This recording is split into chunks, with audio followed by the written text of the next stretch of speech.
El decisivo tratado de Adam Smith sobre el mercado libre allanó el camino al capitalismo moderno argumentando que la competencia es el motor de una sociedad productiva y que el interés propio en última instancia logrará enriquecer a toda la comunidad, como si de una mano invisible se tratara. A lo largo de la historia, algunos libros han cambiado el mundo. Han transformado la manera en que nos vemos a nosotros mismos y a los demás. Han inspirado el debate, la discordia, la guerra y la revolución. Han iluminado, indignado, provocado y consolado. Han enriquecido vidas, y también las han destruido. Adam Smith. La mano invisible. La división del trabajo. Puede decirse que, en todas partes, la más importante mejora de las capacidades productivas del trabajo y la mayor parte de la habilidad, la destreza y el raciocinio con los que éste se desempeña o aplica tiene su origen en la división del mismo. Más fácilmente se comprenderán las consecuencias de la división del trabajo sobre la organización general de la sociedad al considerar de qué manera opera en determinadas manufacturas. Suele suponerse que se lleva a su extremo en algunas de las más insignificantes, no quizá que se utiliza realmente con más profusión en ellas que en otras de mayor relevancia, sino que en esas manufacturas insignificantes únicamente destinadas a cubrir las pequeñas necesidades de un reducido número de personas, la cantidad total de trabajadores debe necesariamente ser pequeña y los ocupados en cada uno de los ramos del trabajo pueden con frecuencia reunirse en el mismo lugar y estar a la vista de cualquiera. Por el contrario, en las grandes manufacturas destinadas a cubrir las necesidades más importantes de la mayoría del pueblo, cualquier ramo de trabajo diferente se sirve de un número tan grande de operarios que es imposible reunirlos a todos en el mismo lugar. De una sola vez, solo es habitual ver a los empleados en un único ramo. Por consiguiente, aunque en esas manufacturas el trabajo puede realmente dividirse en un número de partes mucho mayor que en las de naturaleza más insignificante, la división, al no ser en modo alguno tan evidente, se ha practicado con mucha menos frecuencia. Así, citaremos el ejemplo de una manufactura muy insignificante, pero en la que se ha observado muy a menudo el uso de la división del trabajo. Se trata del oficio de fabricante de alfileres, en el que es poco probable que un trabajador no preparado para esa actividad que la división del trabajo ha convertido claramente en oficio, ni familiarizado con el uso de la maquinaria en ella utilizada a cuya invención probablemente esa misma división del trabajo haya dado lugar, hubiera podido, con toda su industria, fabricar un alfiler al día, y no digamos fabricar 20. Pero tal como ahora se realiza esta actividad, no solo toda ella constituye un oficio independiente, sino que se divide en varios ramos, de los cuales la mayor parte son a su vez y en sí mismos oficios. Un hombre estira el alambre, otro lo endereza, un tercero lo corta, un cuarto lo afila y un quinto embota la punta para encajar la cabeza. Para fabricar esta se precisan 3 operaciones distintas.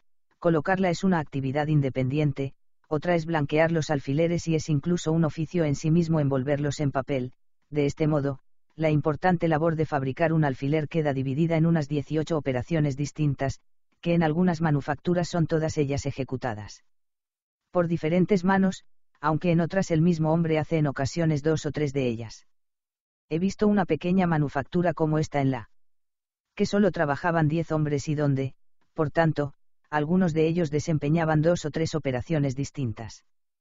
Pero aunque eran muy pobres y por tanto no estaban bien provistos de la maquinaria necesaria, sí podían, con el debido esfuerzo, fabricar entre todos unas 12 libras de alfileres al día. En una libra entran más de 4.000 alfileres de tamaño medio.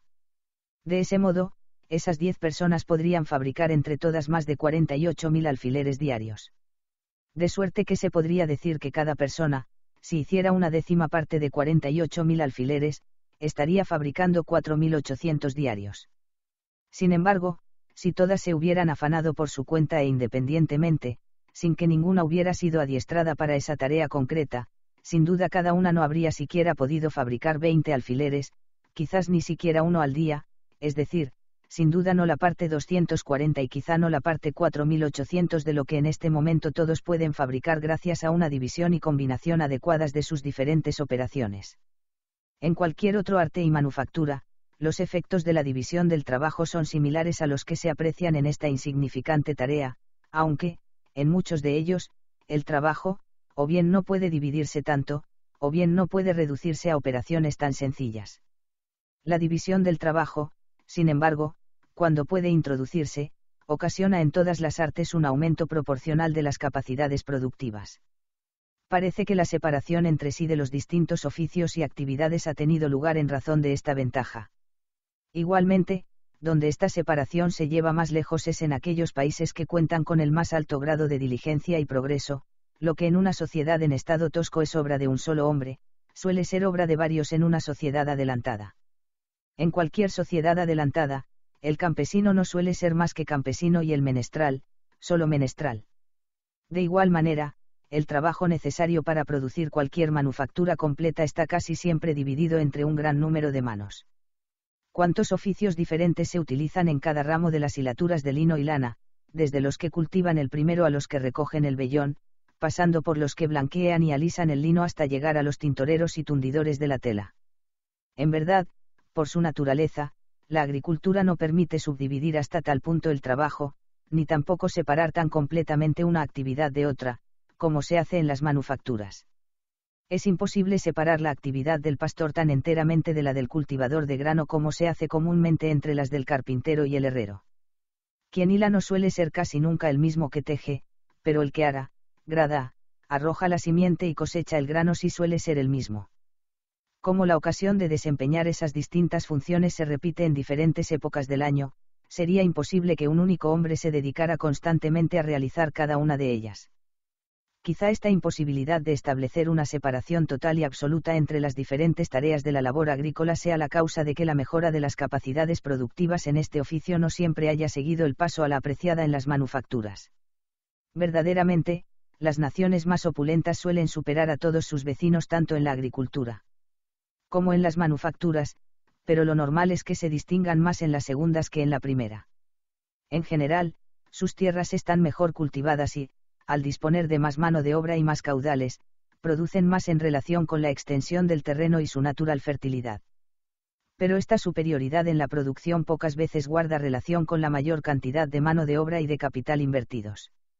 En la agricultura, el trabajo del país rico no siempre es mucho más productivo que el del pobre, o, por lo menos, nunca lo es tanto como suele serlo en las manufacturas.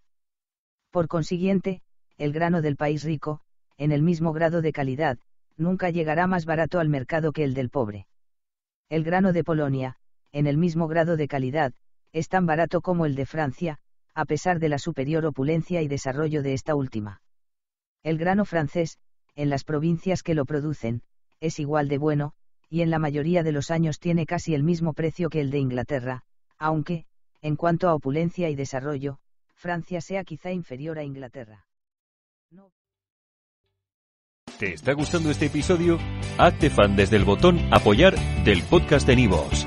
Elige tu aportación y podrás escuchar este y el resto de sus episodios extra. Además, ayudarás a su productor a seguir creando contenido con la misma pasión y dedicación.